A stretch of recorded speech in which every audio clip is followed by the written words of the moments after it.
God, grant me the serenity to accept the things I cannot change, courage to change the things that I can, and the wisdom to know the difference. All right, Logan. Mm-hmm. Welcome. Thank you. Grateful to have you in here. You know, known you a long time. Mm-hmm. Been hanging out pretty tough for the past decade for sure.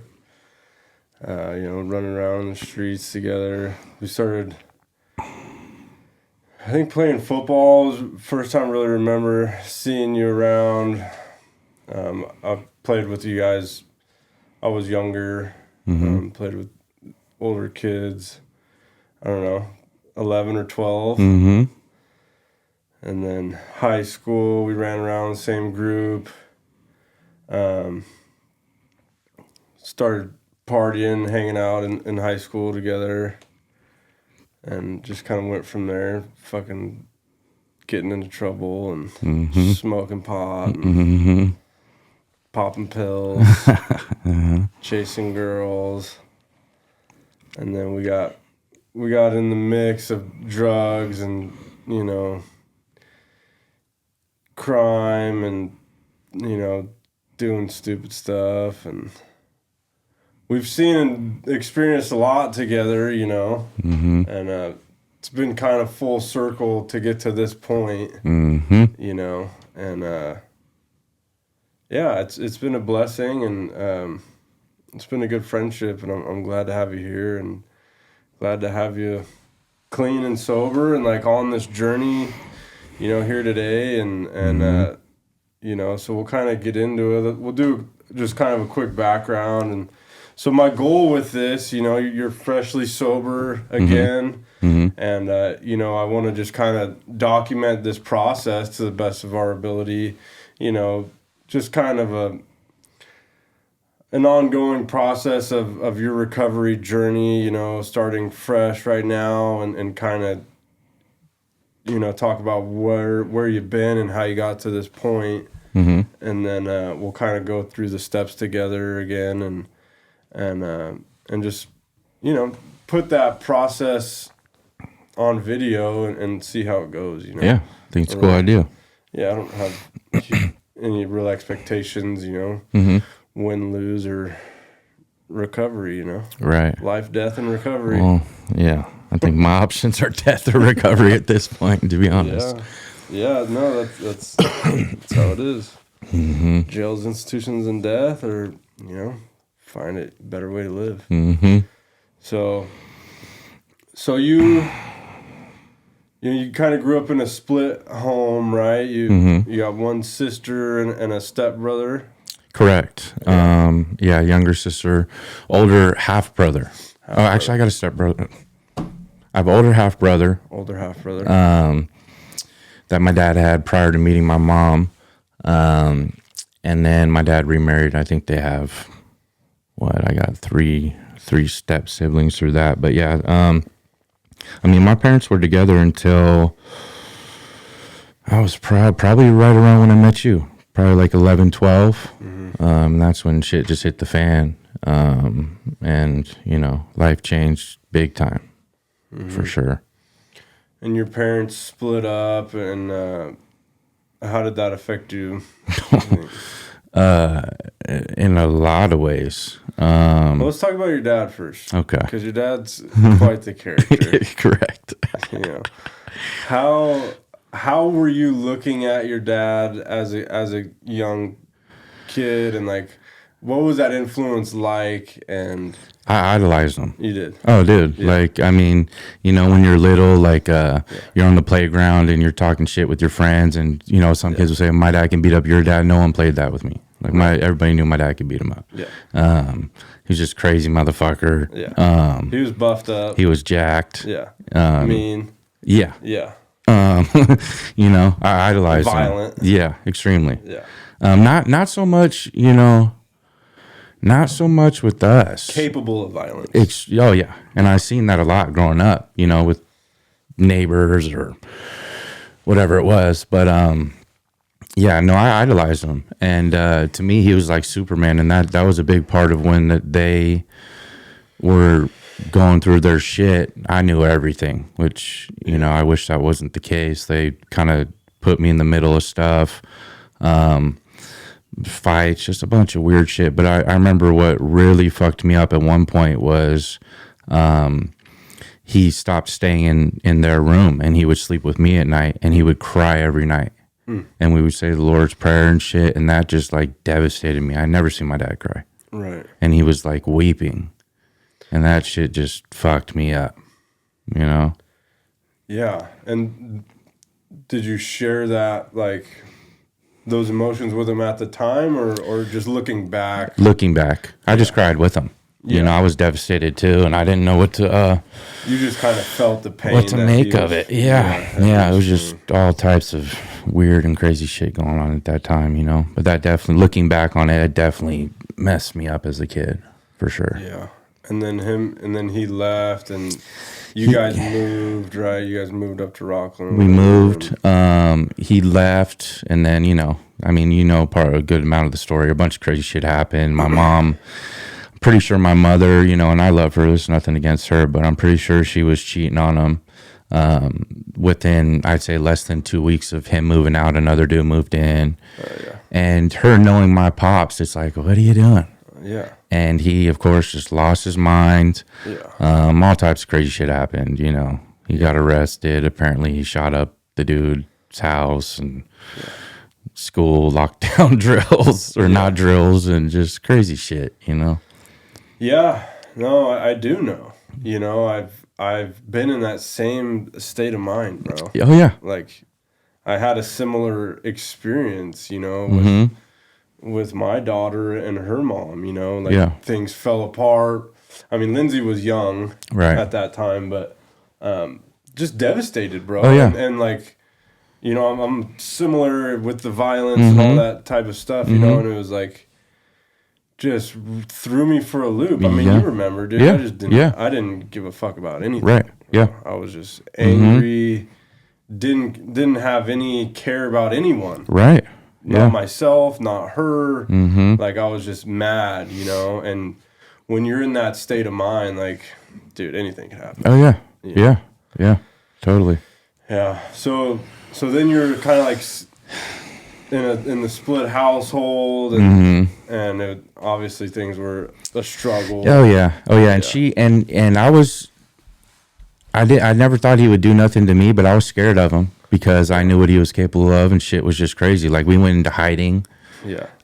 You know, the rich white sides put us up in some apartment in random wherever it was, and for free, and we were in hiding. I missed school for like months. You know, changed towns, changed schools, all that shit. So yeah, it was a whole fiasco there for a little while. Yeah. And then, you know, in school, you know, your mom worked a lot, right? She was always, you know, we had a similar upbringing where it was just like unsupervised. Like, we just were out at friends' houses all the time. That's all I did. I was rarely home unless she probably wasn't home. Yeah. Yeah. How did growing up like that affect you think? You know, I think about it like, well, when my parents were together, there was just more structure. Yeah. And obviously, I think it's not playing sports anymore affected that. You know, growing up with my dad, that was like the only thing that him and I did. So when he left, it was kind of like I didn't want to do that shit no more. And I think sports were good for me. You know, I would make just enough good grades to be able to play.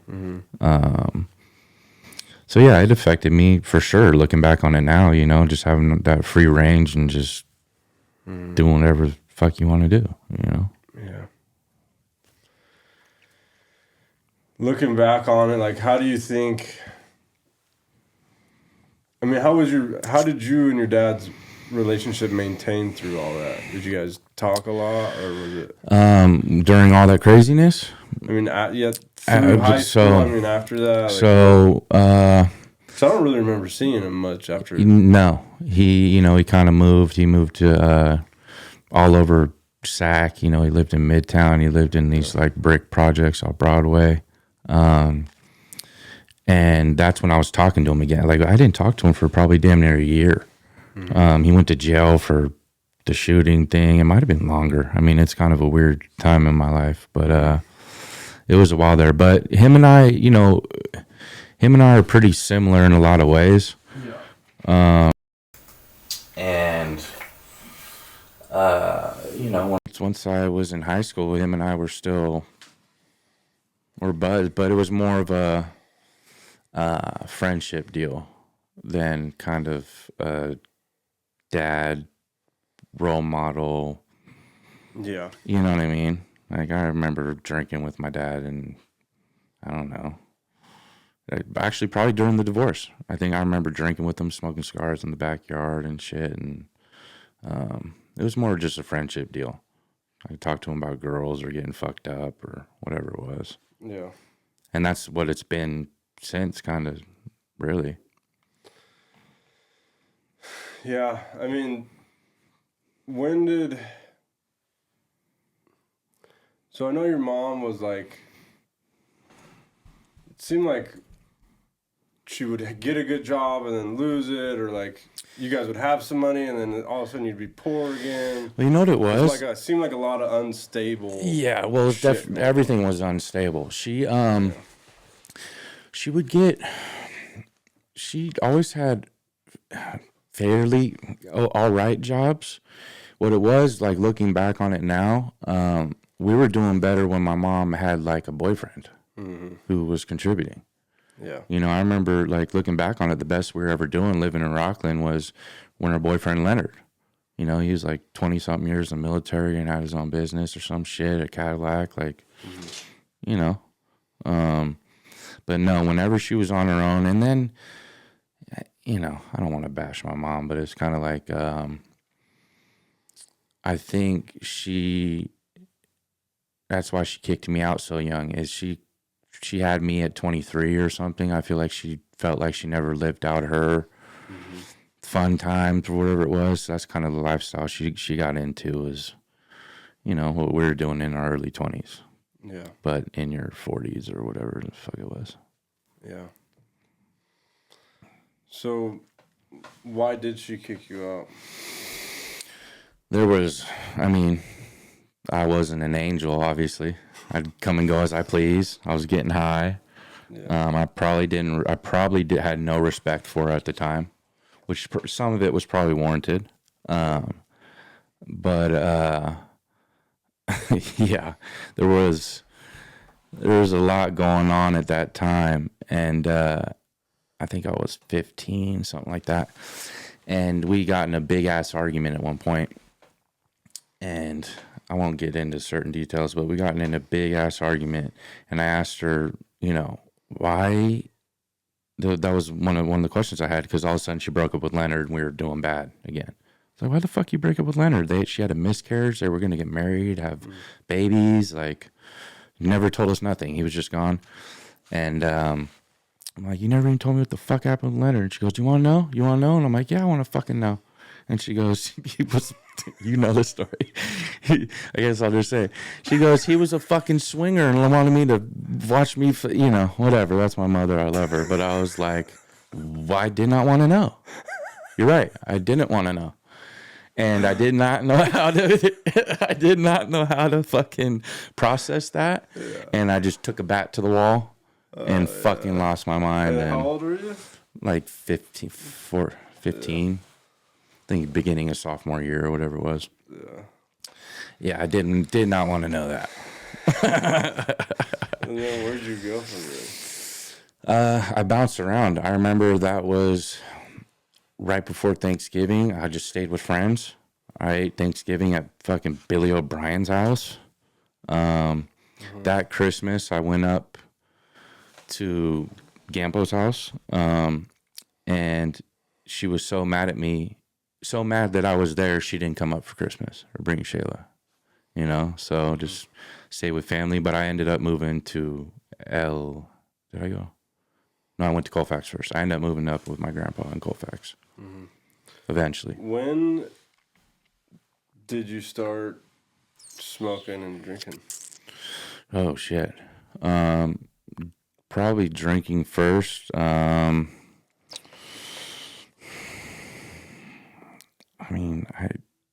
remember the first time getting drunk was with Ryan Crandall. Nice. And we were up at the river, and he had two girls that I won't say their names, and they were older. And I got drunk off some Smirnoffs, and they showed us their boobs, and I was like, this is the best day ever, Yeah. But I think I was in 6th grade. 6th grade. Mm-hmm. And so, how did it progress from there? Was it like, did you feel like you found something, or was it like, how did that relationship? I mean, I remember change? really liking it, but I was still heavy into sports at that time, so it wasn't just something we do occasionally or randomly. It wasn't something I sought out or anything like that. Yeah. It didn't get to that point till probably 8th grade, where it became like a real pothead. Yeah. Drinking when I could. How do you think that affected you or changed you? Using then? Yeah. I mean, becoming a pothead in the 8th grade. I mean, it's not good. it's pretty young. Yeah, that's probably why I'm not as sharp as I could have been, But no, I don't think any kid should be smoking weed every day. Yeah. Particularly the amount we were, Couldn't have helped. Do you think you just like fell in with the wrong crowd, or was it? How did it become such a habit at that age? I loved how I felt. Yeah.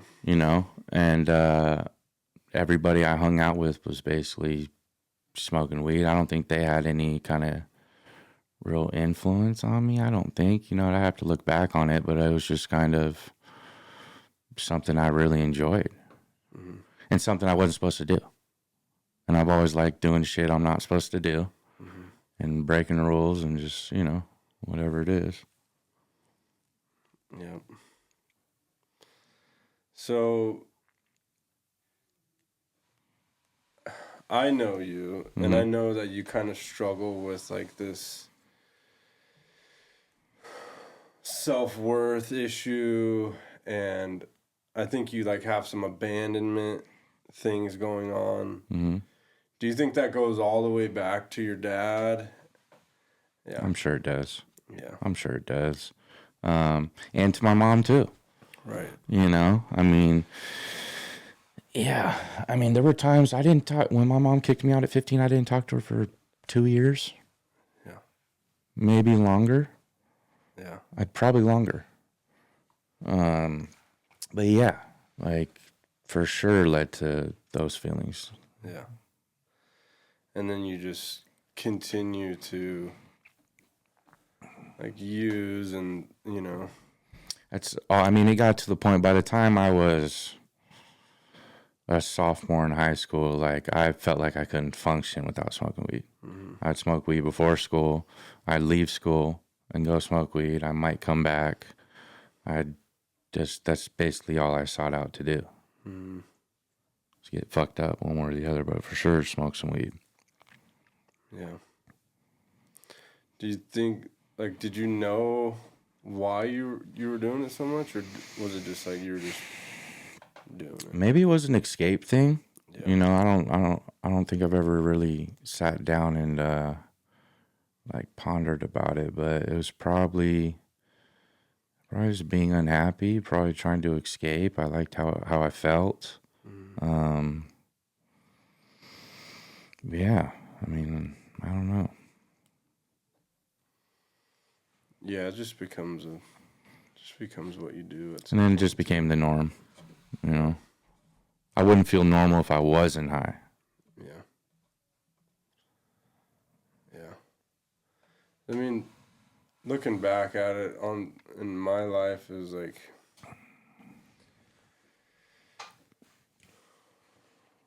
just wanted to get high, and do whatever. A lot of boredom. That's a big part of it. Small town boredom. Yeah, that was a big part of it. And in the friend group, it is, dude. It's such a huge thing, like who you're hanging out with. This is what we did. Yeah. Nothing to do, and that's just what we did. You just just something to do. Yeah. We're gonna meet up and smoke a Yeah. blunt We're and going a route. do whatever. Yeah. Let's go, whatever, you know? Let's get in trouble, man. Yeah. Yeah. I mean, looking back, it's like I tried to like decipher why. Mm-hmm.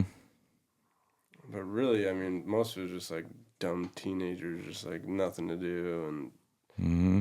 just trying to escape, make life a little more fun. Not so The monotonous, problem whatever. is like you can only do that for so long before the shit actually becomes a problem. Oh, yeah. You know what I mean? Yeah. Like you can smoke yourself into a problem. Oh, for sure. You know? Like, I would be miserable if I wasn't high. Yeah. I would hate my life. I mean, And this is when weed was very illegal. oh, extremely. Yeah. Like you could not be getting caught with weed Yeah. back then. Oh, yeah. Yep.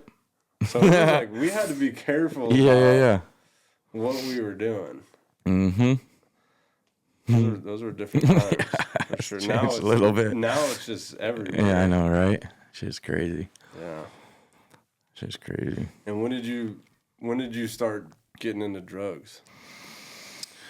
I mean, I know we were partying in high school. Yeah, I mean, probably early. I remember for guaranteed by sophomore year. Yeah. Like I for sure remember doing powder sophomore year. Yeah. I remember eating Thizzles. I remember what other drugs? I mean, we were eating shrooms and yeah, definitely by sophomore year. Yeah, it was a whole Pills. Yeah, that's when ecstasy was just Mm-hmm. like cracking. Shout out to Fee. Excellent story today. Phoenix. If you know shit. Fee, you know he. You remember Stan the Man? Yeah, bro. Another Yeah. kindred spirit with Fee. I don't want to say spirit. what it is. Yeah. That's hella fun. Yeah, those are fun times. Mm-hmm. What's I mean, what do you think you got out of all that? Getting high? Yeah, just like the party life. I mean, it was fun. We had some fucking times. It's just like house parties were fun, dude. Yeah, I get it's just like before. It was just shit. That's just what we did. Yeah. And I enjoyed it. Shit. You got any good Thizzle stories? I got a few of them. I've gone flat out retarded. I've gone blind off that shit before, dude. Couldn't see. I gotta say, I got a good story about you. What's that? Dude, I showed up to a house party in like, fucking Loomis or something. And there was, you already know which one it is probably. It was so many, I don't know, 500 kids, maybe. There's a It lot was of so people. many people. Yeah. They had a bonfire taller than fucking damn near your house. It's just, and it's a different town, there's kids from all different schools, whatever. Yeah. And I'm fucked up and I'm walking through the party.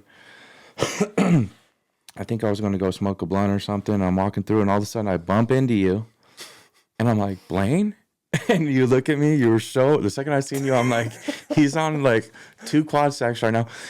Music was playing. There's people shoulder to shoulder. It's fucking packed. Blaine is in his own world. I'm pretty sure you either had the family dog. I think it was. I was going to say a stuffed animal, but I think it was the family dog in your hands, and you had your own CD wasn't player. my dog Yeah, either. no, we didn't even know the person's name's house we're at. I think it was a CD player. This is probably 04. You had a CD player, and you were listening to your own music, and probably chewing on gum or something, but you were petting their dog. I laughed so hard. I'm like, this fool's gone. I used to love that shit. Excellent. Music used to just do it for me. Yeah, It was like- yeah. Goes hand in hand. It hand. was my favorite thing to do. It was just like be lost in my own world. I didn't need anybody, bro. All I needed was some music and like a space to wander. Heaven. Yeah. I remember like I would just like walk around people's house I would with too. headphones and Yeah. just like, no cares in the world. Bro. No. I used to like to go places to like CVS and like all the colors and like just fucking in outer space. You could be doing the littlest thing off that shit and just be. I remember going on blunt routes and just the wind on me and it's just listening to Everything, song. yeah. Yeah, the best. Crazy. Yeah. I mean, those are good times, but putting fucking holes in your brain at Dude, 15 years old. Your growing brain. Your developing mind. My brain looks like a coral reef. Yeah. I'm sure. Mind you, I'm like I've been playing football since I was a child. Yeah. Like concussion CTE. syndrome. Yeah. And then just high-powered narcotics. Friday night, give me a concussion. Yeah. Same night, give me 2 thizzles. Exactly. And maybe half a fifth of. Yeah, exactly. Exactly. Yeah. Whatever. So you moved to Colfax, and then that didn't really work out. So no, I got the boot there. Yeah. And again, like your family kind of did you dirty. Yeah, there was some fucked up shit with that as well. And you start developing like these. I just trust issues big time. Yeah. Like I remember, like perfect example of that. Like I was, and you know her. Your family's known her for a while. My grandpa's wife. I was like just starving up there, dude. Like hungry, no food. I'd figure it out, whatever. And one day, well, how did it come about? One day I went upstairs. I call him Gampo. I asked Gampo, I go, hey, I want to vacuum my room. He goes, it's upstairs in the upstairs closet.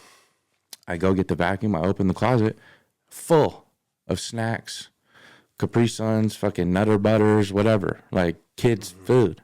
And it's gone through. And I go downstairs and I'm like, what's all this? I was like, the closet's full of food. I've been hungry as shit. And he goes, that's your food. And I go, I've been hungry. And he goes, that's all your food. Your dad's been giving us money here and there so you have food. And I'm like, what the that's just one little story. Yeah. It wasn't like, I mean, they were obviously keeping it from you, like not telling you. It wasn't like I wasn't told, and she was eating it on a diet. Yeah. That's the fact. Yeah. So He was playing stupid. Yeah, I think so. Yeah. So and there was all types of shit that happened up there. I kept getting suspended from school. I fucking hated Colfax. Yeah. I was a fish out of water. I liked Mac Dre and Tall Tees and fucking Air Force Ones, and they're in fucking DC. I just didn't fit in. I mean, I got along with a handful of people, but it wasn't my deal. And so yeah, I was just getting high up there, fucking getting in trouble, and then I ended up getting arrested because I had this film class, and they just got like 10 brand new Sony whatever cameras they were at the time, touchscreen, and I had this grand idea, I'm gonna steal all these and sell them, and then buy a bunch of drugs and sell those, and I can finally have money and whatever else. And yeah, that plan went to shit, and ended up getting in trouble for that and probation and whatever. But yeah, my grandpa was like, we can't do it. And then where'd you go? You ended up down in LA. LA with my other grandparents. So out there in Inglewood. And it was a trip too, because I was on informal probation up here, and when they transferred my case or whatever it's called down to LA, they put me on formal. So it was way more strict. I couldn't get high. Wasn't supposed to get high.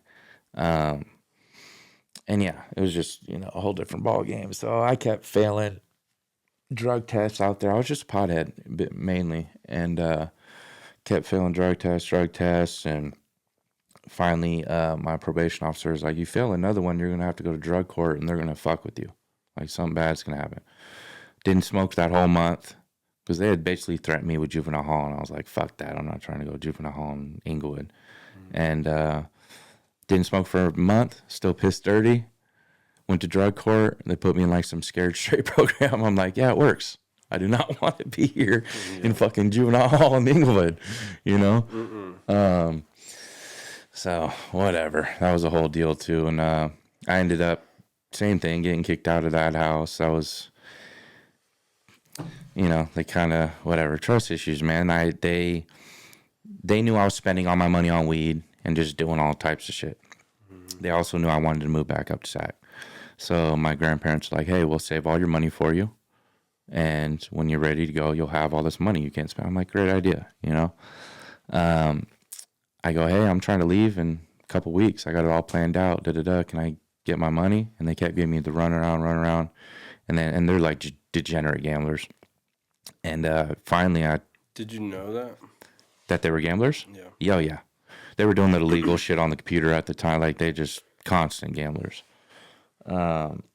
And finally, I called my step grandpa out on it. I was like, there's no fucking money, is there? And he just looked at me and just dog slapped the shit out of me. Just open hand, just cracked me. And get the fuck out. So I was like, I'm out of here. So I left with no money and came back up to SAC. Have you talked to him about that? Like my grandpa? Yeah. I wonder if it was just like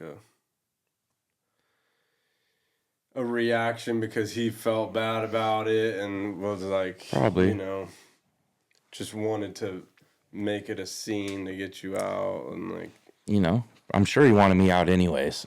Because if he had the money, he would have said he had the fucking money. Of course. No, the money wasn't there. Yeah. I knew it wasn't there because I was such a sneaky fuck that I had a feeling it wasn't there, and I went and stole my grandma. So I knew it wasn't there. They had to say if I stole my grandma's key and looked in there, and there was no monies. I was like, maybe they're keeping it somewhere else. No, there was no money. Gambling. Like, gambling's a motherfucker, bro. Mm-hmm. It's a drug. It's another addiction, yeah. Yeah. It is. It's so fun, too. Oh, yeah. I'm a big fan. Yeah. Can't do it, though. Yeah. It's there's nothing like it. Especially, I used to love to snort coke and fucking make high-risk bets. Oh, dude. Like, I mean, high risk to me. Right, yeah. Oh, yeah. Like, yeah. Like, more money than I should have been betting. Oh, yeah. I still have lots of friends who all they do is pack their beak and go gamble for fucking a day or two. There's nothing like it, dude. High highs and low lows, dude. Yeah, I mean, the lowest low, this is one of the lowest lows was, I had picked up probably like I don't know, half ounce of Coke or whatever, and I left some at your house, remember? I do. And then I went and hung out with Matt Fontenot, rest in peace. Yeah, rest in peace, my guy, man. Loved to pack his beak as well. Sure did. And we were at the casino all night, bro. All night. I think he left, actually. And I was still at the casino. Because it started, we got in this poker tournament. And we were like in this poker tournament. We did okay, whatever. But then I started playing blackjack and I was there all night long, bro. And like I was saying, high and low. And I was like making past the limit bets where they had to like go get the you know the pit boss to come over and like qualify the bet, and he knew I was gonna lose. Of course, so of course he like just let me do it. Yeah. And I was up and then I was down and I was up and I was down and ended up losing all of it. You know, and just so devastated, bro. Like all my money's gone. Like all my re-up money. You know what I mean? Like I needed that money, bro. And then I was like, well, I still got a few grams over at Logan's house. I remember I showed up. It was pretty early in the morning. Yeah, I remember. Got the rest of it. Went and sold that. Went back to the casino. Because my plan was, I'm going to go win it back. Right. You know? And I still had some Coke. Like I was still running. You know what I mean? Yeah. And so I sold the rest of it, went back to the casino, and then I lost all that. And then I was really, dude, I remember walking out just like, what am I gonna do? You gotta rob somebody or some shit. That was it. I mean, that's where my head went immediately because you know we were doing shit like that, and it was just like, okay, we gotta go figure it out, you know. And I don't know if I'm past the statute of limitations on some of this, but I you know, when I did some real leave it shit. at that. Yeah, I was about to say leave it at that. Fucked my feet up. Yeah. Like, I remember that story. Yeah. Really wild that shit transpired. Yeah. Because I had gone that route. Had to leave town wild. Right. You know what I mean? Yeah. Like some federal crazy shit. And And that's where it all started with gambling, bro. Right. Being spun out gambling, losing it all, and then just making bad decisions. Put yourself in a tight spot. You get beyond desperate. And Yeah. And, I didn't give a shit at the time. It was just add that factor in there. Yeah. Man, that was crazy. So, after high school, I went in the Navy and then came back, and Oxycontin was a huge thing, right? What was kind of your experience with all of that, like the little opioid epidemic? Well, I remember first time doing Oxy, but I was a sophomore or junior, getting it from an older kid, whatever, being with rich kids who could get it. Yeah. But I didn't really get into it like that. But yeah, when I came back like 19, whatever, everybody, that shit was just rampant. Everywhere. Rampant. It was fucking in people SAC. up. Oh, like people I know just unrecognizable. Yeah. I remember when Casey Clanton killed himself. I was like, what the fuck? I know. This kid was like, dude, just a stud, Dude. like had it all, such a nice guy, right. popular, like star sports, smart. Yeah, and I remember when he killed himself, I was just like, what is going on, bro? And you think that would like make you actually think about it. Right. I know. And it didn't. No. It was like, for me, it was like, it didn't even cross my mind. No, I don't even think that it would happen to me. I was sad that it happened, but I never thought it would happen to me. I can just do it here or there. I'm not going to get like that or whatever it is. Yeah, I'm not going to be addicted. Right. Yeah. Like, what even is addicted? What does that even mean? I know. Had no idea. Yeah.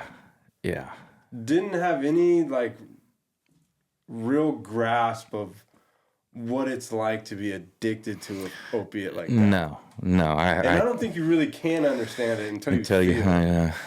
You know what I mean? Until that first time you wake up and you're like, why do I feel like this? And somebody's like, yeah, you're fucked. Gotcha. Yep. What was that like for you? First time that happened to me? Yeah. Oh God.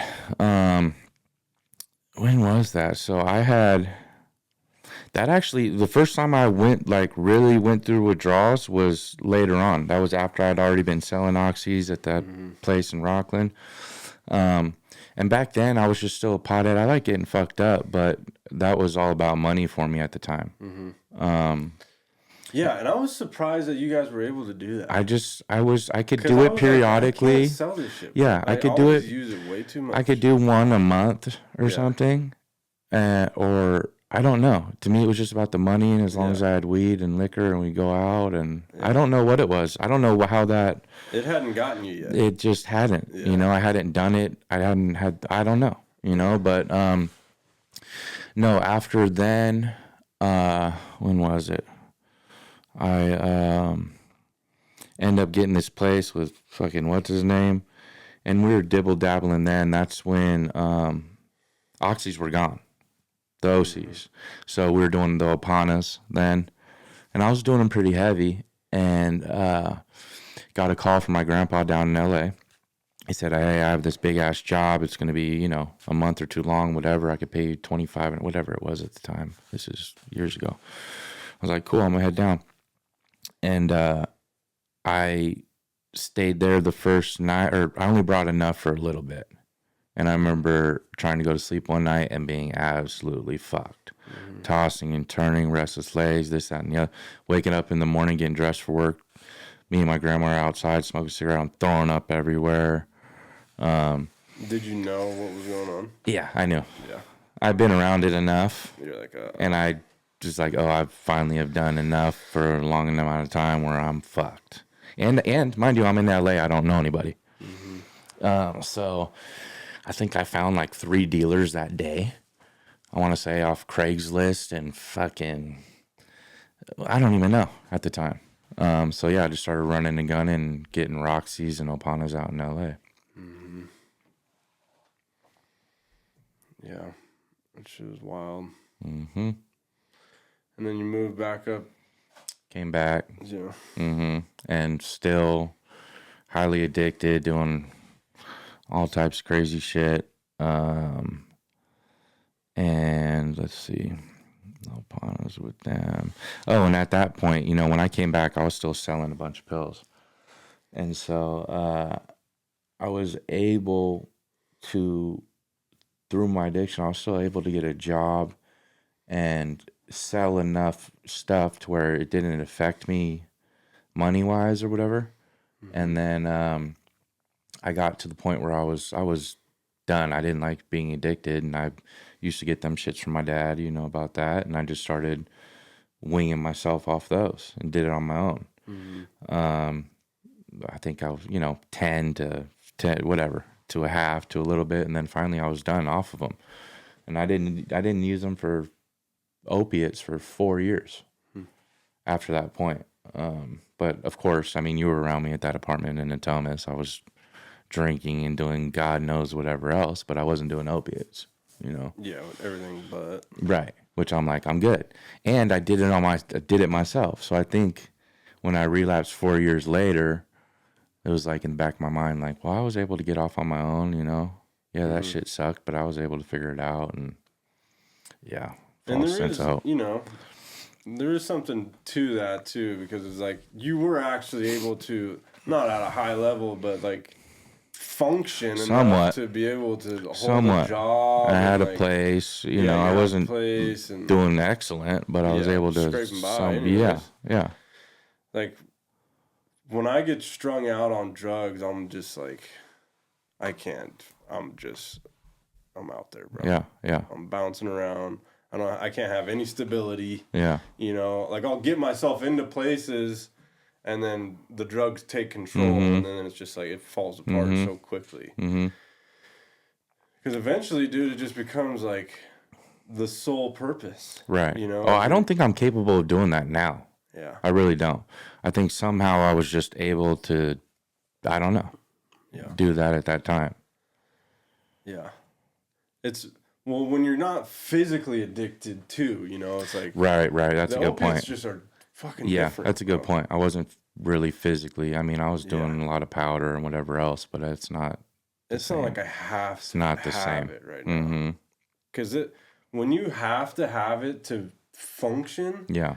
it controls your brain differently, bro. Different ball game. It'll hijack your brain to do some wild shit to get and use more. Like go way out of your morals, go way out of your normal thinking to you'll take advantage of people you care about. Oh, yeah. And like do all Lie, types of cheat, and yeah, steal. I mean, just like anything, shit bro. that's, For petty amounts. Yeah, oh, yeah. Crazy. I know. Yeah. Like ruin friendships and like ruin relationships and risk a lot of time for not a lot of gain. Right. Yeah. Just reckless behavior. You don't see the long-term effect. It's just that instant gratification type deal. Yeah. Need it now. Uh-huh. Regardless of the consequences or how it makes anybody else feel. Like I gotta scratch this itch. You know? Such a miserable place Fucked to up be. way to live, man. Yeah, it really is. So what got you back into the opiates? I don't like blaming her, but I had a girlfriend at the time that you knew, and I had 4 years clean. I got a new place, and I was still involved in that world. I was still selling everything. I still knew people who knew, whatever. Got into it bad with my girl at one point. I forget. I don't remember what it was about, but I remember telling her on the phone, like, "Fuck you. I'm going to get high right now. Like, I'm going to get high." And after 4 years not doing any opiates, I would just went out and knew this bitch, and I bought heroin. Like, Just out of spite. I don't like blaming her, but that's just from my recollection was there's probably some other shit going on, but yeah, I don't know what the fuck I was thinking. Went out and smoked some black. Yeah. So the oxys disappeared and all that, and then it was just like, then it was heroin. Mm-hmm. Everybody was doing heroin. Mm-hmm. Just fucking nasty. Oh, dude. Black tar Foul. heroin. Yeah. Disgusting. It's a great drug. I mean, it's cheaper. Yeah. Putting that shit on foil. Yeah. Ugh, It's just, and that can't be good for your brain either. terrible. The chemicals they put on that foil. Dude. Not to mention what's in the heroin. Right. Oh, God. Who knows? Yeah. Yeah. Nasty. Man. It's like a mental illness, bro. To like go so far out of your way to go get this tar. Goop. To Black smoke this rock fucking goopy. tar off of some foil. You could hate the taste. You could hate the smell. Yeah. Everything about it, but it's for the end results or whatever the fuck it is. Fuck, I just wanted to nod out. Yeah, that's I just it. wanted to not be in reality. Mm-hmm. Mm-hmm. I wanted to scratch my face and be left alone. Yeah. Don't talk to me. Yeah. That's where it goes, bro. Like total isolation. Oh yeah. To go all the way back to high school, I mean, it was a party. Right. It was a social deal. It was a party. Mm-hmm. I never used alone. Like it wasn't. No. Yeah. It was always a social thing. Mm-hmm. Going all, smoking weed to powder to ecstasy. Mm-hmm. And then, it wasn't till you get deep into these opiates, for me, it was just like, and then I didn't want to share anymore. No. I don't want to share. And I don't want you to know how bad I am. doing. Yeah. Uh-huh. I'm smoking $100 worth of heroin every day. Mm-hmm. You know what I mean? And fucking whatever else. Mm-hmm. And it's like, that's a problem, dude. I would just sit there in my truck and just smoke heroin all day long to oblivion. Mm-hmm. Go get some money, come back. Rinse and repeat. Rinse and repeat. Yeah, dude. Like trying to maintain an existence like that is wild. And it's not even really, it just becomes your life, bro. It's norm. Yeah. It becomes your life. The getting and using of more. Because you either have to have a job. Yeah, if or you don't got have a to have steady hustle, income, bro. you better have some hustle too. And if you're hustling, you're always moving. You're just jamming around town, middleman and shit, like trying to get a little extra sack so you can smoke and get a little bit of money, get some food. And I'm going over here to see her. I'm gonna get some of this, and I'm gonna come down here, and you know what I mean. I'll be there in 30 minutes. I'll be there 3 hours later. Right. You know what I'm saying? I got some bitch with me, and whatever. Exactly. Meet me at the Red Roof Inn. Right. Yeah. Just running and gunning. Yeah, bro. dude.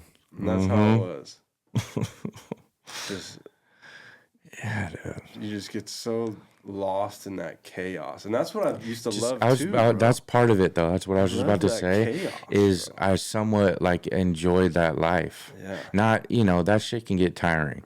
Yeah. But being involved in that world, like I still somewhat Yeah. enjoy it, or what's the right word? Not idolize it, but fantasize or whatever you want to say. It's this weird. I don't know what the fuck it is. I know. Well, we get used to it, and it becomes like, it's fun for one thing. Right. And I used to like being in that state of mind where like I didn't give a fuck. Oh, me too. Because I'm a bully, bro. Yeah, Like, yeah. and I'm a robber, and I manipulate people, and like when I'm in that state of mind that I don't give a fuck, bro. Yeah. I'm a menace. Yep. To society. Yeah. And I'm just like a predator on the weak. You know what I mean? And just like a menace, bro. And it's fun to do that. Right. It's Yeah. fun to get into shit and beat people up, and take people's shit, and just like getting money and fucking bitches and driving fast and carrying guns, and it's fun. Dude. It's fun, but it ends painfully. Yeah. It's not going to go well at the It end of the day. never ends well, bro. And at the end, I was alone, miserable, strung out, burned all the bridges in my life, fucking angry at everybody, angry at myself, lost, depressed, fucking miserable. Yep. That's where that ends up. Yeah. Death in prison, bro. That's really where it ends up. You know? And like you chase that pleasure for so long, like it just ends painfully. You know, it just ends painfully.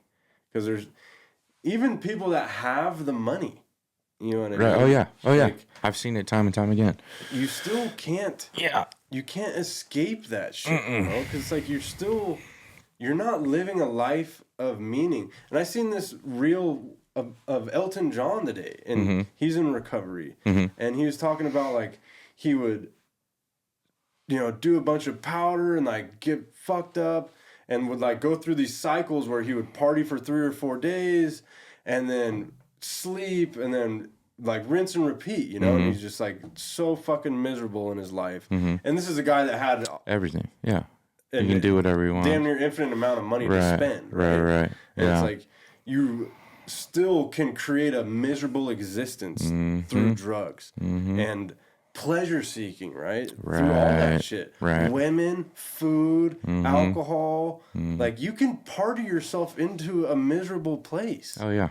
Because Even we're if not you have wired everything. to fucking do that. Right. You know what I mean? We're wired to like live purposeful lives, you know, to be fulfilled outside of drugs. Right. You know? And that's like what we seek out in recovery is learning how to live life fulfilled without having to put stuff in. Right. You know what I mean? Because that's when shit gets tricky, is like we're not able to do that. We can't mingle like that. Because for me, that's where it goes, bro. It goes to the extremes. You know what I mean? I can't just enjoy a glass of wine with my red meat and fucking Yeah. Yeah. not a thing. No. I'm gonna drink the whole bottle. Right. And then I'm gonna smoke some weed, and then I'm gonna, you know, and I might be able to hold that together for a little bit, right? But eventually, bro, I'm out there. And you know, I tried to trade heroin for alcohol, and I mean, you saw me, bro, drinking just all day, every day, and then doing other shit. Right. It's like, it's just you trade one thing for another. Yeah. And it's just, you know, it's you just can't fucking do it, you know? So, what year was that? 2017 or something. I was out there. I was sick, running around, fucking out of my mind. We fell out, and then I got arrested. And that's where my journey in sobriety started, you know, and let me just say this too. In that period of my life, when I was like fucked up and running around, like we kind of had the same mentality where it was like, we could do a million people dirty, you know what I mean? But to people that we were loyal to, Right. and like treated each other well. And you always, no matter how down I was doing, you would always give me a place to stay, bro. Like fucking cook me some food. Like me and my daughter would go over there. And I just want you to know that I love you and I respect you. I love you like, too, man. You ain't got to do. That was. It means a lot to me because there wasn't a lot of people I could call at that time in my life, you know. Right. But you would always answer the phone and give me a place to come, even when I was acting like a jackass. Right. Well, like You know what I mean? I'm loyalty and fucking. Yeah. I mean, there's only so many people where, you know, I've been in some tight spots. You've been there for me too, not just recently. You know, so yeah, I never thought twice. I never thought twice of any of that. You know. Yeah. And so, you know, when I got sober, it was like, I used to think about you in jail and stuff. I was like, I wonder what the fuck he's doing, you know? And then getting sober, and I think I tried to reach out, but you were out there doing whatever, you know. And I'm good at holding grudges too. Yeah, I don't want to talk. It was over like $5. Yeah, I know. I think I took a Xanax from you or something. It was fine. I was like hungover and I took a Xanax, and you were mad about it. Yeah. And yeah, like $5. Yeah. Actually. Yeah. And, didn't talk to you for 7 years because of whatever it was. yeah. Uh-huh. And yeah, and then you know I finally got a hold of you because you had gone to a rehab or something. Yeah. Which I didn't know this. Right. No. I was just trying to get a hold of you. Uh-huh. And for whatever reason, God was calling me to like call this fool. Yeah. You know. Yeah. You were messaging me a bunch of times. Yeah. Mm-hmm. And then you called me and you're like, yeah, bro, I'm not doing great. I just got to rehab, this and that. And I'm like, well, let's go get some breakfast, you know. Mm-hmm. And so kind of walk me through what had happened at that point in time that even like led you to that point. To go to rehab or when we talked? So, let's see. When we had stopped talking then, started using again, and I just started running rampant. You know, doing, what was I doing back then? I was doing black. I want to say I was getting a hold of Roxy's, whatever it was, doing as much as I possibly could. Then started going to the methadone clinic, doing a bunch of that, getting high on top of that. And plus I could always had pills or whatever to sell. You saw the transition of like when fentanyl came Oh out. yeah. So before I stopped using, real Roxy's were popular there for a while. You get those blue 30s. Yeah. And then what? They just started printing. They're just pressing them. Ones. Yeah, and they're just everywhere. And how did you know? They told you? When was the first time I heard? It had to have been through a friend. I think people just started falling out. You know, people started dying, and we had already known about fentanyl. Yeah. You know, fentanyl. The first time I ever did fentanyl was in high school. Yeah, but it wasn't like a No, it was a whole. No, you could only get it. We knew a paralyzed girl who used to get fentanyl patches. Yeah. And we would Suckers cut the and top off. Yeah, or a sucker. I remember I cut the top off and you eat the gel out of it like a numb nut. I remember waking up in the back of a car, throw up everywhere. You know, I probably should have died. Whatever. Fentanyl wasn't a thing. But then, you know, they're making the shit and pressing the pills and they're everywhere. And so at some point you just kind of knew that, okay, these are fentanyl now. When I started doing them? Yeah. So, let's see. I knew for a fact I was doing them. I got in a new job, and I was going to the methadone clinic every morning, but still using on top of that. I think I was doing black at the time. And my coworker, giving him a ride one day, whatever, he goes, man, I need to get off these blues. I'm like, oh, you can get Roxy? You go, yeah, dude, it's good. Da-da-da. So I started getting them off of him and getting a lot. And when I first started doing them, I was getting fucked up too. Mm-hmm. And then I started getting so many that I knew from selling that shit myself or just being around that world, like, unless he has unlimited scripts, if you know, people are getting 120 and he has fucking 10 to 15 every month, like, there's no way. So I knew for a fact I was doing fentanyl at that time. Mm-hmm. You know, I go to the methadone clinic every morning. I think I was at 90 milligrams of methadone. Which and is then a good amount. It's a lot. You know, those pills I used to get were 10. I mean, thinking back, like doing 9 of those.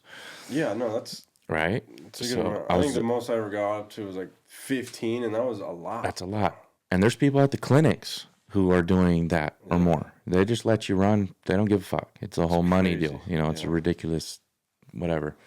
But I was doing 90 of methadone in the morning, and then I try and have 100 last me every 3 days. 100 blues. Mm-hmm. So I was doing at least 30 a day on top of the methadone. And I knew they were fake. I knew it was probably fentanyl. And yeah, dude, just running and gunning, doing that for a while. Probably, I mean, I was on the methadone for a few years, but I probably was doing the blues for at least a year, if not like 2 on top of it. And So what was the turning point where you were even like, I need help, or like what even? what it was Because you had never really even no, I had tried to get sober. No, or ever. Like any of that. I never been to a meeting. You'd never been to a meeting. Never. No. We didn't really have any friends that were sober. No, I didn't. Yeah.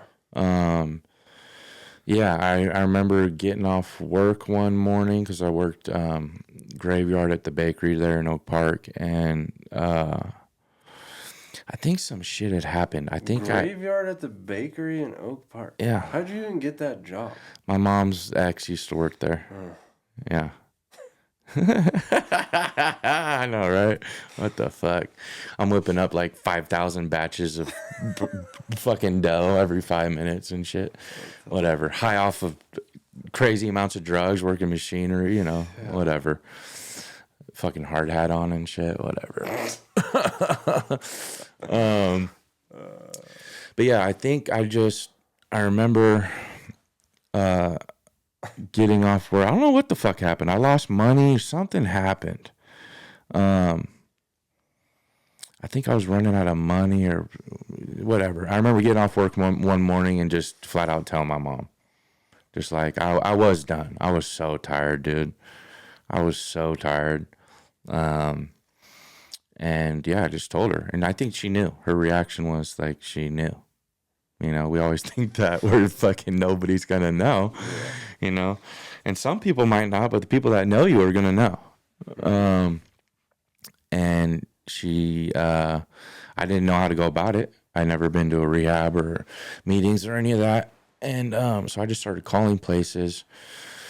One of the places called my, whatever it is, HR at the bakery. I had hella good insurance there. And the lady, whatever her position was for the bakery, found me some rehab in the middle of fucking nowhere, and I went.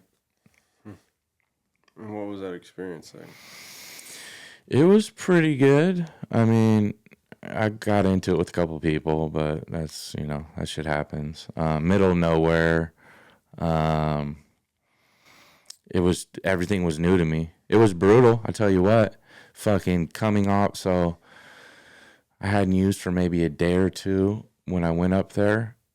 The next day they sent me to the doctor. He put me on Suboxone. And even then they wanted me to be on there were the pills. They wanted me to be on 4 of them. And I'm like, I'll take 1 or 2 and see how I feel. Yeah. I think I took 2 and just, what do they call it? Those precipitated withdrawals where it's not all out of your system. Brutal. Like on the car ride, we're in traffic. I'm hitting shit. I just lose my mind. I don't think I slept for 5 days when I was there. Fucking arms shaking, leg can't control, just fucking tossing and turning, throwing up. I wouldn't wish that on anybody, really. And had you been having seizures at this point? No. Okay. No. That was when I got out.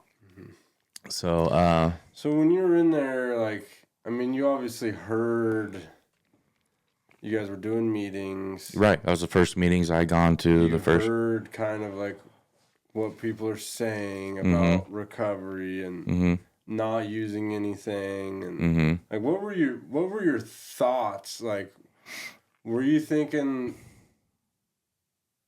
like, holy shit, I can't use anymore, or were you like, I just need to chill the fuck out. I just need to get off of blues. I just don't want to I just need to get off opiates. Yeah. That's really where my mindset was, And so, yeah, when I got out, I was like, I want to drink and smoke weed, The opiates are my problem, And, yeah, I just started drinking more than I fucking ever had and just basically became an alcoholic pretty quick, But that's when I started having the seizures. Yeah, and so you literally broke your back. That was like the 3rd one. Yeah. So the first one, I didn't know. I kind of had an inkling. I woke up one time and my legs were completely stiff. I couldn't walk for like 2 days. Like my knees were stiff. Like, what the fuck is going on? I woke up another time. My tongue was damn near. Having them in your sleep. Everyone's happened in my sleep. I woke up another time and my tongue was half bit off. And I was like, okay, what? I grind my teeth in my sleep sometimes, but this is. Yeah, different. So I was like, what the fuck is going on? And these are pretty close within each other, maybe like a week, like within the same month, maybe.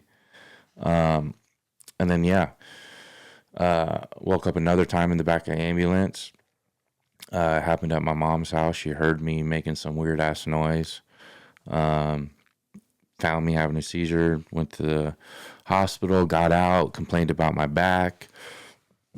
Doctors are like, here's a cream. I'm like, it didn't work. I went back and I told the doctor from the get-go, I was like, I've just got out of rehab for opiates. I don't want any pills, but I want to know what the fuck's going on with my back. So finally, after bitching and complaining, he x-rayed me, and they called me back the next day. He goes, yeah, your whatever it's called, your T6 vertebrae is completely cracked in half. I was like, yeah, my back's been hurting, dude. So yeah, that's the last. No, I've had a seizure since. I had one after that, but that one was gnarly to crack my back somehow. Yeah. All from drinking, though. I'm like 99% sure. Yeah.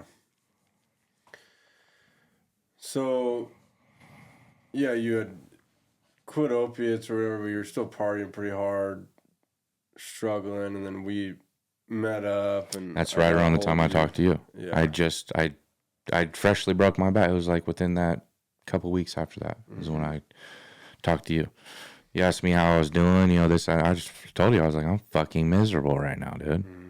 I'm not working. I'm just fucking mentally miserable. And yeah, I mean, I offered you to come up and stay with me and try sobriety. Mm-hmm. You know what I mean? Mm-hmm. Like actually try to be sober and Mm-hmm. give this thing a chance. And you did. You came up and you stayed with me for about a month. Well, hold on. Before I don't want to cut you off. Yeah. But even then, I still didn't understand the sobriety thing. Yeah. Like I remember when you texted me and said, I think at the time you said you had 6 years sober or whatever. I was like, that's fucking awesome. He said, come up with me, you help me work and this, that, and the other. I'm like, that's so dope. I was like, Blaine and I are going to be doing construction, drinking beer and fucking hanging out. I still didn't get it. Yeah. I was like, no, he's sober. That means he doesn't do anything, Yeah. Yeah. But yeah, gave it a shot. Yeah. Yeah, so you came up and we started, working the steps and peeling back some of the layers of this onion a little bit. Mm-hmm. And that's kind of when we started exposing, like we were talking about the abandonment Mm-hmm. and the trust issues and things like that. And how was how did that experience go for you that first go around? Like, first off, I appreciate you doing all that, dude, and what you're doing now. Like, I love you. It means a lot, but it went good, working the steps was damn near life-changing for me. What is it? The fourth step, when you write down your not your grievances, but your resentments, and then you got to flip that page over and what part did I play in all this shit, and that was huge for me. At the time, again, I hadn't talked to my dad for 3 or 4 years at that time. That's right. That allowed me to call him and rekindle that relationship. And the steps were awesome. I've always enjoyed meetings. And yeah, I think it went fairly well for me. I think I just still had that reservation of just like, why can't I can drink? I'll figure out how to drink like a normal human being. Yeah. And eventually that's what it led to. I think I had like 90 days up here or something like that, or yeah, you had just gotten your 90-day chip, and then, you were in that transitional housing for a couple months, and then my brother offered. That's right. To let you move there and to work at Finley. That's right. And which I knew wasn't a great idea, just because my brother has good intentions, but he's got his own battles. Right. And and you guys have a history and a relationship, Totally. just as you and I do Mm-hmm. too, so yeah, and it's the great obsession of every alcoholic is to be able to drink and act like everybody else. Mm-hmm. Mm-hmm. It's just not a thing, Mm-hmm. And for me, like, and we've talked about this, it's a kind of a natural progression of sobriety where it's like you blow your life up doing narcotics, whatever, and then you're like, okay, well, obviously I can't be doing drugs, but I can probably still smoke and like function and be okay, Mm-hmm. But, as you learn, like alcohol is a drug, Mm-hmm. period. You're right, as they say. Yeah. And for me, I just wanted to, well, to bring it back to the drinking and smoking, like I wanted to be normal. Right. I want to be able to drink and hang out and go to a bar and watch a football game and maybe smoke take a bong rip and watch a movie and go to bed, have and 2 beers, sleep have a with beer. my wife, Yeah. and like be able, you know what I mean, like just be normal, bro. Mm-hmm. I want to be normal. Mm-hmm. The problem is I'm not. Right. The problem is I'm not. And I have like this progressive illness, bro, where it's like I can do that for a little bit, but eventually, like, I'm drinking at noon, eventually I'm smoking weed all day. I'm waking up and smoking as soon as I wake up, because I like to have coffee when I'm high, Right. right? I like to relax my mind on the way to work, and alcohol, like I became an alcoholic, like hardcore, like where I was at the liquor store 6 a.m. Like I would wake up earlier than that just to tie one on before I get to the liquor store. Right. Yeah. I would wake up at sometimes 3 a.m. and start drinking. Just because I had it, and like I love to drink. I love alcohol. I love the way it makes me feel. I love drinking. I love all of that, and it just makes me do stupid shit, dude. I make bad decisions behind alcohol. I drink and drive. I carry weapons. I'm violent. Do stupid stuff, bro. Not to mention I do drugs. Right. Yeah. I can never just drink. No. Because if I'm presented with drugs, Yeah. I'm gonna do them. Oh, dude, I'm gonna be with a stranger doing cocaine. Yeah. And if I'm drunk and I'm having a bad time, Yeah. I'm gonna reach out because I need to get to the next level. I need to really go to outer space and fucking forget the way that I feel, and that's when I start to abuse opiates, right? Like, I want to be obliterated. I want to nod out. Right. Yeah. Yeah. When I'm having a bad time, I want to escape, and that's my favorite way to escape, is to just nod out and scratch myself and fucking, like that's where it goes for me. And it all starts with the one drink. It really, for me, I tried all these things. I tried drinking, it didn't end up well.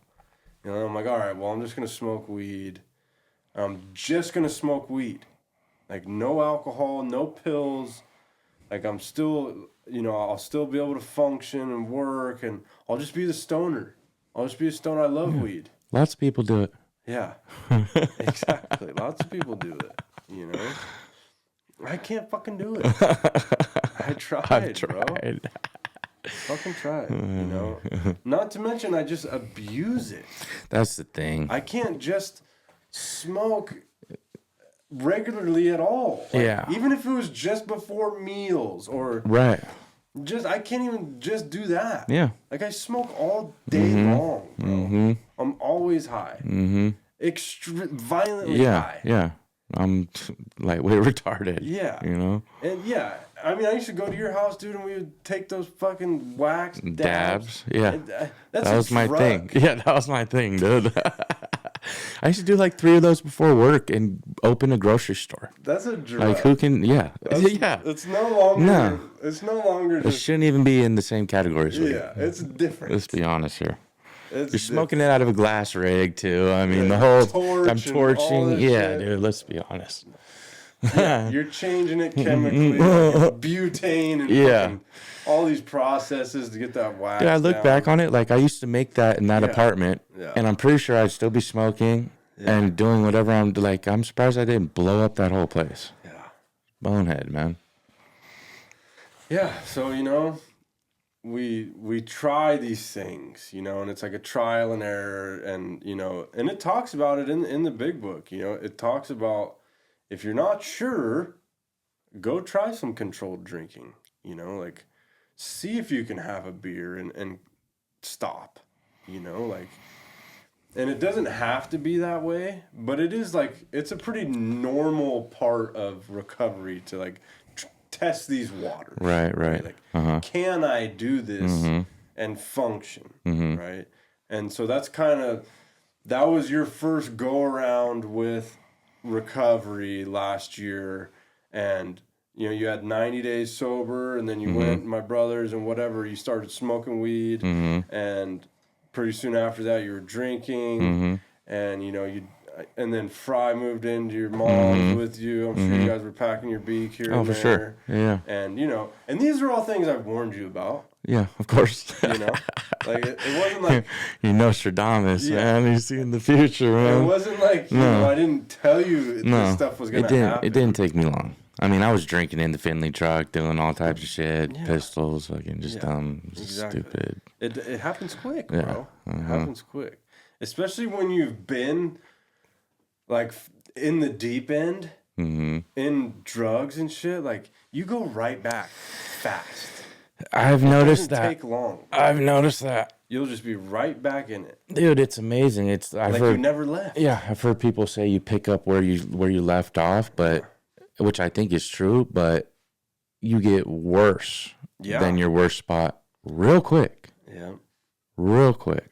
And then you like when you've had some sobriety, and then you're out there, like you feel like a jackass too, because like you shouldn't be doing. You know this. better. I know better. Yeah. You know that you should be sober, like you should be doing other things. So then you have like this guilt associated with what you're doing, and it makes it worse, dude. Because then you like double down on your using, Right. Because then you're like, fuck it, like I'm a piece of shit, like all this self-loathing and all, you know what I mean, like depression, and you're just like, fuck, dude, I mean, how long did it take you before you're using drugs? Once after your brothers and all that? Yeah. Oh. No time. Yeah. Yeah. I probably was sneaking off from your brothers and doing shit for all I remember. Yeah. In fact, yeah, because they had made, they didn't want me doing shit. I remember towards the end there, I'd get like 3 or 4 tall cans, and on the way to your brothers, be tossing them out in wherever the fuck the back roads are out there.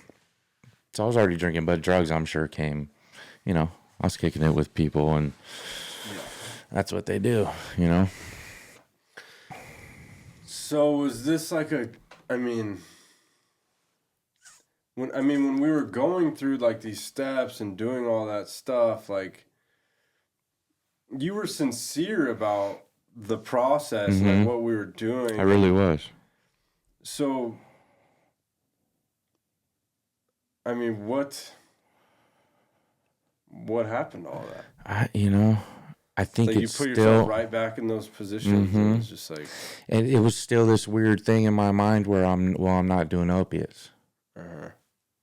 Yeah, I'm drinking, doing some cocaine, and smoking weed, whatever else, but I'm not doing opiates. And so it's like a weird justification thing, or not wanting to believe or fully understanding that it's I can't do anything in moderation, and it's just because I'm not doing opiates doesn't mean I'm not fucking ruining my life or doing shit I'm not supposed to. Yeah. Yeah. And then you lost that job with Finley. Mm-hmm. And then you started working with me again. Mm-hmm. And you were doing fine, you know. I could tell you, you know, you were Still drinking and smoking. Yeah. Mm-hmm. But you show up and we're, you know, Mm-hmm. normal for the most part. Mm-hmm.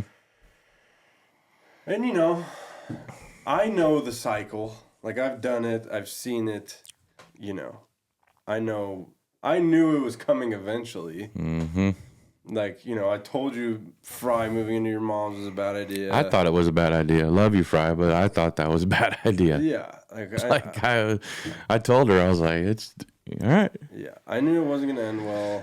Yeah. Like, none of that whole situation, you know. Mm-hmm. It's just a matter of time. Mm-hmm. Just a ticking time bomb, Mm-hmm. you know. And then, well, you're hanging out with that chick, and then all of a sudden you're fucking back on opiates. And then it was just like nosedive.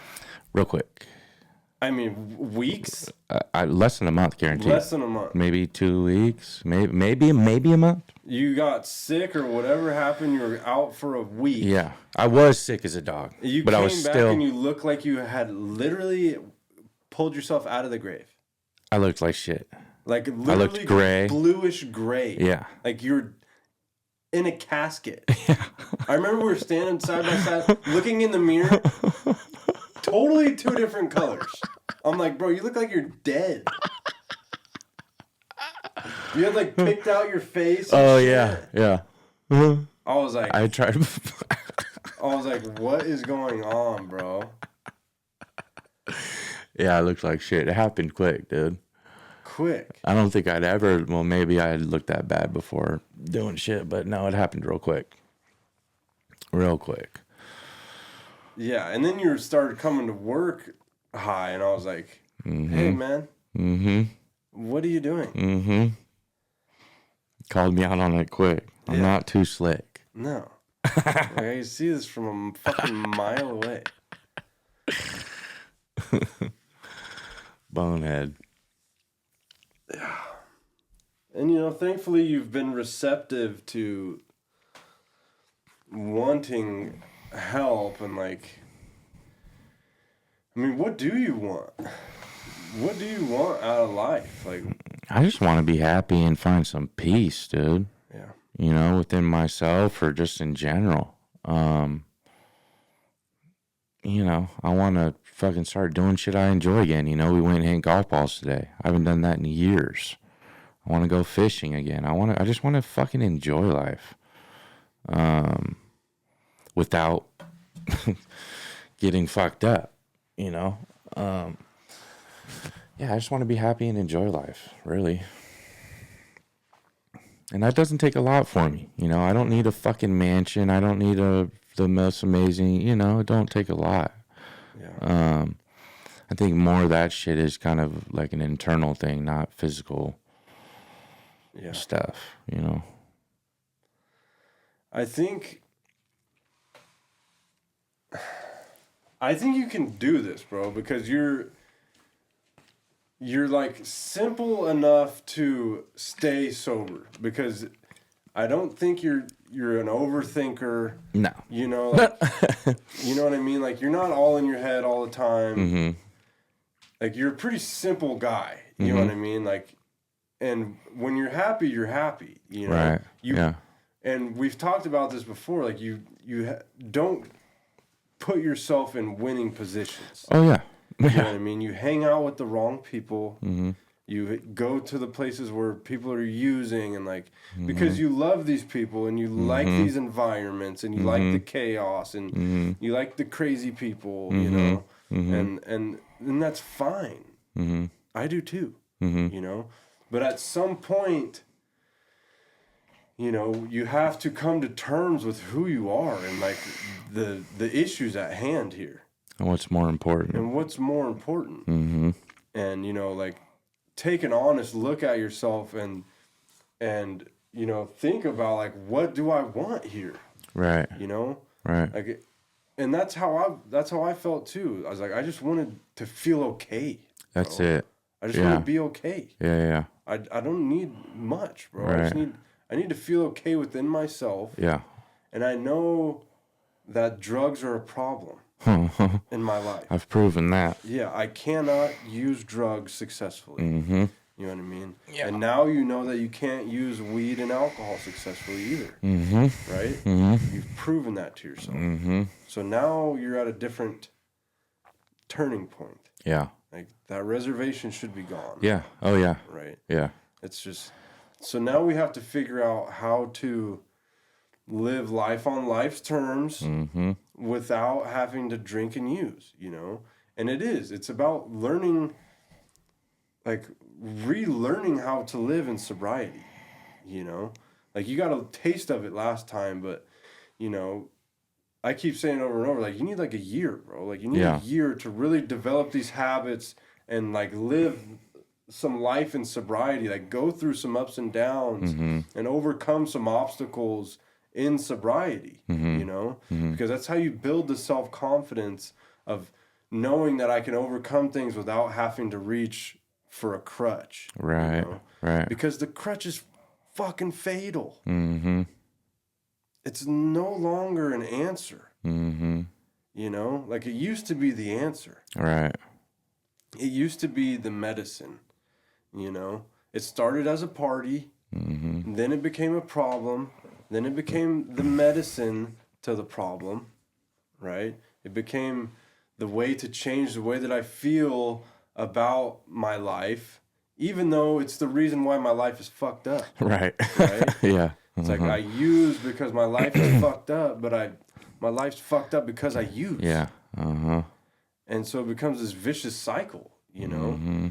But it's a medicine, you know, especially the weed and alcohol. Like, it's an easy thing to reach for to change the way that you feel immediately. And it's not crazy expensive. It's everywhere. It's, you know, Socially acceptable. All Yeah. that, you know, it's very easy to reach for that. You know, the problem is we can't use it normally. We abuse it, and then it just leads to other shit, you know? And within 1 year, you're right back where you left. If not worse. If not worse. Uh-huh. You know? And, you know, we just put you in that rehab and all that, and then you got out and relapsed immediately. Mm-hmm. You know, and it's like, it's hard to do this, you know? Like, it's not easy to even bring you here, like, Oh, I know. you know? I know. The only reason I'm doing it is because I'm a praying man and God has told me to do it. Like, I've asked him to reveal, like, what am I supposed to do with you? You know, like, help me, like, show, am I supposed to even bring you back up here and, like, try to do Right. this? Yeah. You know, or should I just let you run your course? You know? And I feel like you can do this, bro. I feel like you're close. And that means a lot to me, dude. Like, not only you having me come up here and everything you do for me, but just, like, your faith and belief in me, you know. It goes a long way for me. Yeah. I mean, I didn't have anybody, bro. You know, like, I had lost all the friendships that mattered to me. Like, you know, burned the bridges with my family. My brother was saying nasty shit about me. Like, you know, I know what it's like to not have anybody to fucking call, you know? Like, I know what that feels like. And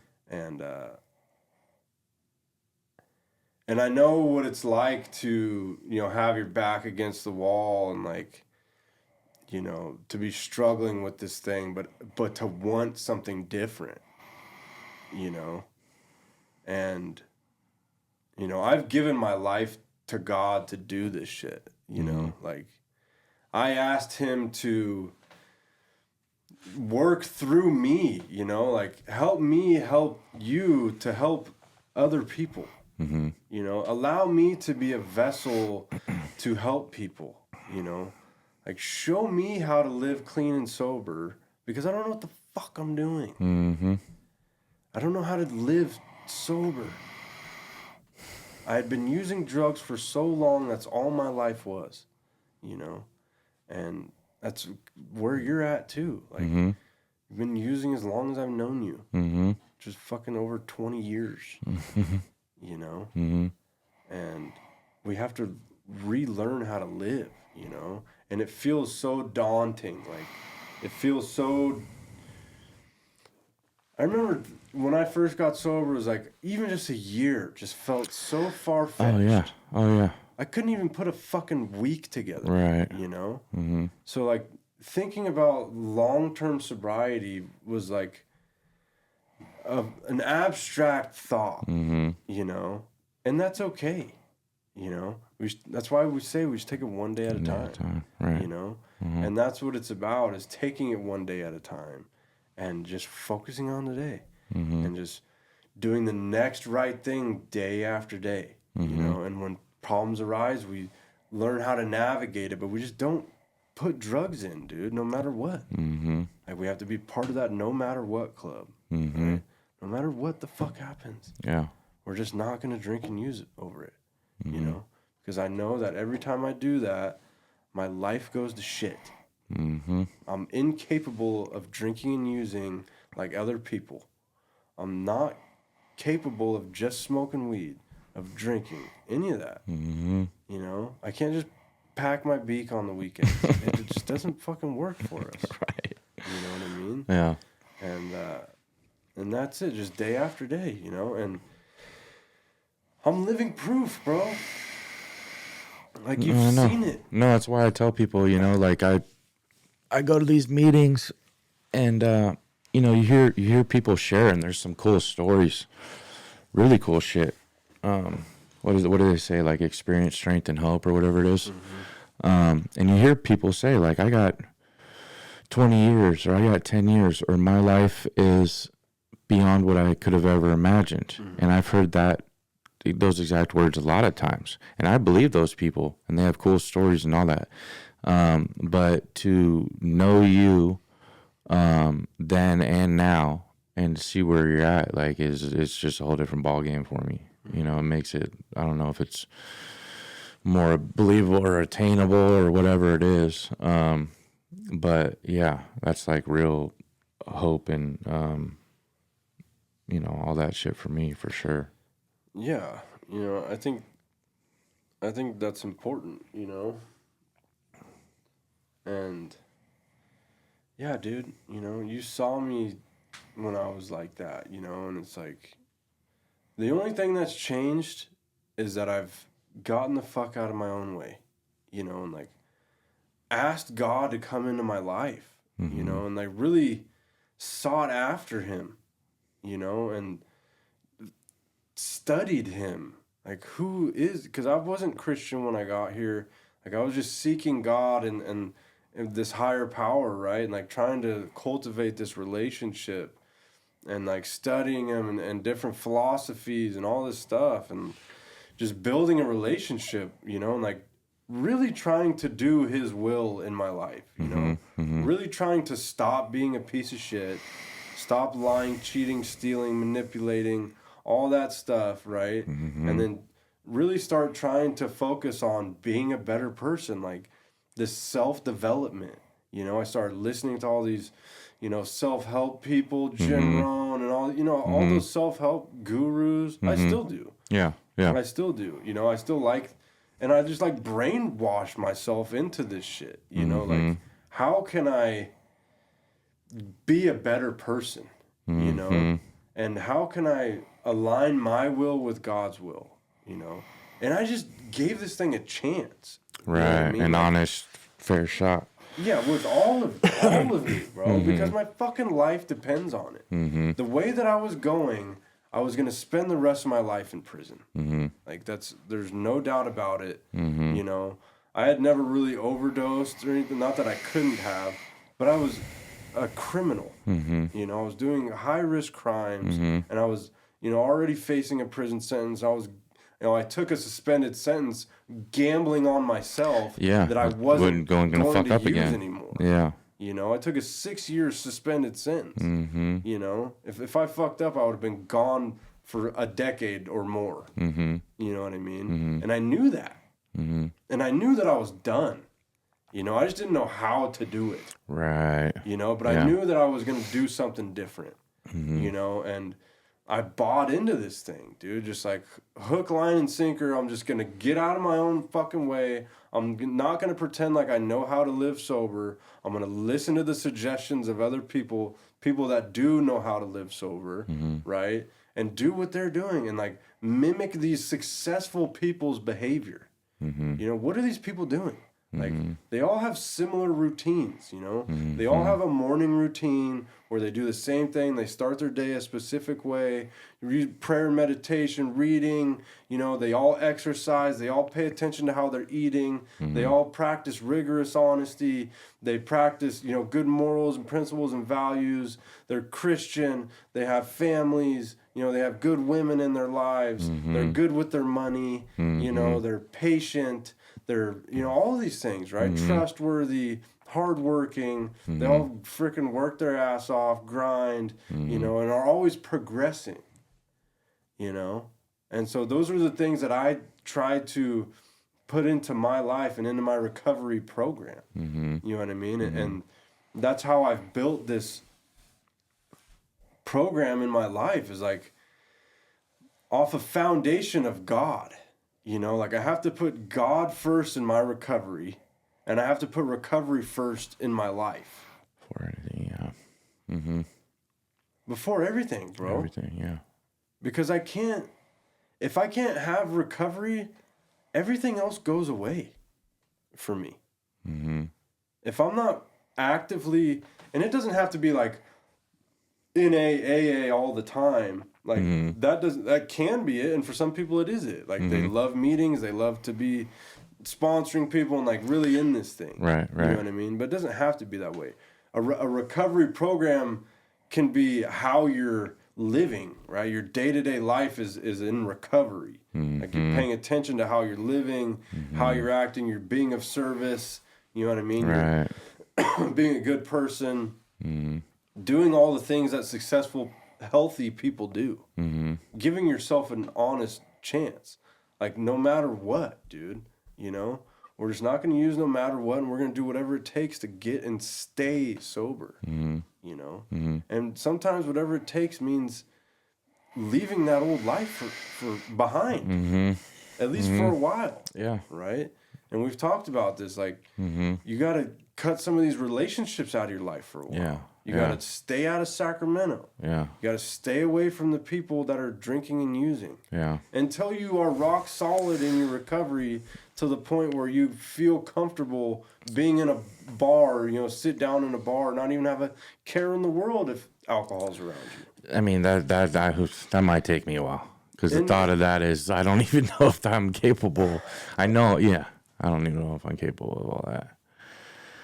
You are, though. I mean, you see me do it. Yeah, you're right. You're right. You couldn't fucking pay me to drink. Yeah, you're right. You're right. I have seen you do it. Shit doesn't bother me. Yeah.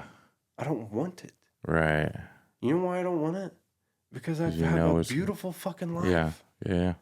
I've built a life in recovery and in sobriety that drugs and alcohol cannot add to. Can't make better. It can't make it any better, bro. It's going to make it worse. Right. I know that. Right. I know that. Yeah. And that's what it's about, is building a life where you no longer need drugs and alcohol. Where you do things that you like to do, right? Where you have hobbies. And I had to relearn all these things. I didn't know who the fuck I was. Yeah. I didn't know who I was, bro. I had to like learn who I was. What do I actually like? Who do I want to be? What do I really want to do with my life? And then start like making a plan of action. And as men, dude, we need progress. Right. Totally. We need a goal and we need progress. Like that's what is going to bring you happiness, is having progress towards a worthy ambition. That's success. Right. Yeah. That's what being successful is. Yeah. is moving, you know, forward, having progress towards a worthy ambition, whatever it is for you. It doesn't matter. It doesn't matter. Oh yeah, I'm starting off small with that, but I get what you're saying. As long as you're not hurting somebody else in the direction that you're moving, if it matters to you and you're headed in that direction, then you're being successful. That's what it's about. You know? And it's about knowing that too, and like honoring that, and you know, being okay, you know, with where you are. You know? Right. And the way that you're okay with where you are is through gratitude. You know, being thankful for having a fucking opportunity. Yeah. Yeah. You know. Yeah. Yeah. Because you do. Yeah. I mean, here you are again. I know. You know, you have another chance. Yeah. You know? Yeah. And you still have a job. You know, you have a roof over your head. Like, you have a fresh start right now. Right. I got a pretty good launch pad that where I could... You can change the rest of your fucking life, bro. Yeah. If you do the things that me and these other people up here tell you to do and get the fuck out of your own way and like really cultivate a relationship with God and try to live with him and allow him to work in you and through you, your life is going to change. In 1 year, your life will change. And you'll be in a whole different direction, bro. And you'll be happy, and you'll have the progress. You'll have your own place. You'll have a nicer car. Like you'll have money in the bank. You'll probably have a nice girl. You'll have life, bro. Yeah. But if you choose to bring drugs and alcohol back into this situation, it's a grim fucking future. You're literally at the turning point right now the fucking where your crossroads. life is about to be fucking horrible. Oh, yeah. Oh. You don't really have a place to go back to in Sacramento. No. Your car's a piece of shit. Yep. Your phone just broke. Sure did. I'm lucky to have any of those things either. You know, it could be way worse. Yeah. But it's only going to get worse. Right. Yeah. Like, it's about to get worse. Yeah, it's close. You know? That's if you don't fucking kill yourself. Right. Or fuck your brain up having a seizure or whatever. Yeah, that shit's scary. Or whatever, dude. You know what I mean? But you're here now, you know? And you're sober right now, and you have the opportunity. And we're just going to take it one day at a time and just see how it goes, you know? Yeah. And we'll kind of walk back through these steps, and you know, we'll sit down and talk, you know, occasionally, and just do some progress reports and talk about life and what we're experiencing and going through, you know, over the summer and stuff, and we'll just see how it goes, you know. Yeah, I'm down for that. And I will say, you know, this is the first time I can remember in a long time just being hopeful and like just optimistic about the future, and you know that shit feels good. Yeah. So yeah, it's gonna be good. It's gonna be a fun time. Yeah, you know, all I ask of you is to get out of your own way, bro. I'm the problem. You're the problem. I'm good at a few things, and one of them in particular is fucking shit up, my life up. Yeah. Yeah, so that's a good suggestion to take. Get out of your own way. That's all of our problems in the beginning, is like just allowing God to take control, you know? And that it seems like a weird concept, you know, but it's the truth. Like, really try to just give it to him and just surrender, bro. Right. Surrender. Throw your fucking hands up and say, I don't know where this is going to go. You know, but I'm just putting my trust in you. I'm just going to do the next right thing every day and see where this thing goes. And doors are going to open, and you're going to be okay. And I believe you. I believe you. Right. Yeah. That's it. You have to give yourself that opportunity. You know, if you drink and use, you don't have a fucking chance. No. Your life is going to suck. It's going to be hard. I'm tired of that shit, dude. Yeah, I'm tired of life sucking. I mean, it's gotta be better than this, right? Yeah. You know. But I've just never given myself the real opportunity. Yeah. So yeah, I'm excited. I'm excited to do these with you too. Yeah. Yeah. No, we'll just take a day at a time and see where it goes, you know. Future's bright, dude, you know. Like, you've seen the path that I've been on, and, you know, 7 years of sobriety and, like, the changes that have happened in my life, you know. And that's possible for you too, bro. Like, Yeah. I'm not fucking special, Yeah. you know. Yeah. It's been hard work and just sticking with it, and, you know, and just one day at a time, you know, and living in God's will, and I've just been beyond blessed, you know what I mean? And I'm grateful to have this opportunity, you know, to be here for you and with you, and to I appreciate it, bro. be on this journey, you know. It's going to be fun, so. Yeah. Love you, man. I love you too, bro. We'll take it one day at a time, and we'll circle back here soon. Yes, sir. All right.